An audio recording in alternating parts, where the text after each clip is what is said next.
Cloaking is such a sci-fi staple that it's almost difficult to believe that the technology doesn't exist in the real world. At least it didn't exist when writers first started exploring the idea, but the gap between fact and fiction is slowly closing. Hi, I'm Casey Hudson and I write sci-fi novels. Once a technology of pure fiction, cloaking has come a long way. Let's talk about recent advances science has made in optical, electromagnetic, and acoustic cloaking. Probably the most common cloaking type people imagine is optical.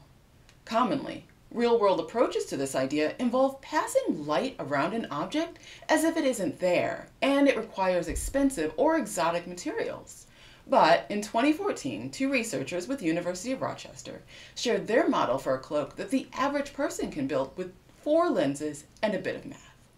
Beyond the fact that this cloak can be made by the everyday person, what makes it special is that the effect remains even when the angle of vision changes, up to 15 degrees. Additionally, the background does not shift with the Rochester cloak, so the cloaking effect is not obvious to the naked eye.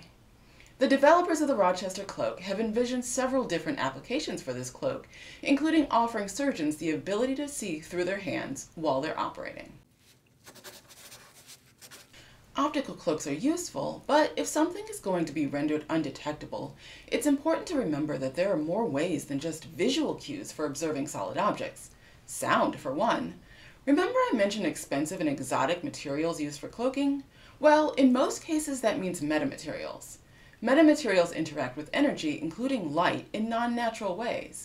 They're composed of structured individual elements called meta-atoms and are of the same size scale as the electronic circuitry of a computer chip.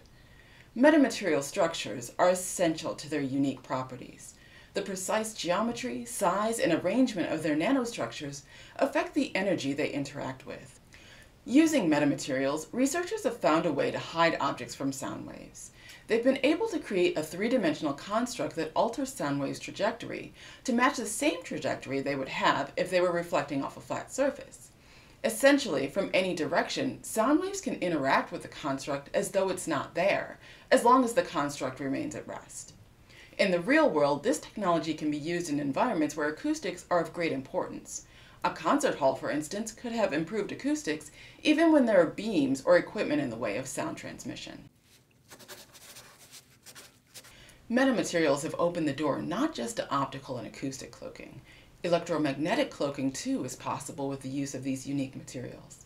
Historically, electromagnetic cloaking requires rigid structures fitted to an object. An experimental cloak was designed that is meant to fit all objects and sizes using an elastic metamaterial with a broad operational band of 10 to 12 gigahertz. This hybrid elasto-electromagnetic metamaterial approach is not just designed to be versatile but inexpensive to fabricate. For those not interested in metamaterials, a 2013 cloaking experiment from University of Toronto may be of interest. It took advantage of antennae instead of metamaterials.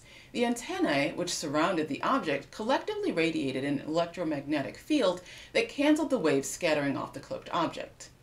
Much of this is experimental at this point, but it makes very interesting fodder for science fiction writers. If you're a fiction writer, though, make sure the thing that's being cloaked isn't sitting out in the open. No sense in cloaking something if a random person can stub their toe on it when they get too close. Until next time, stay curious.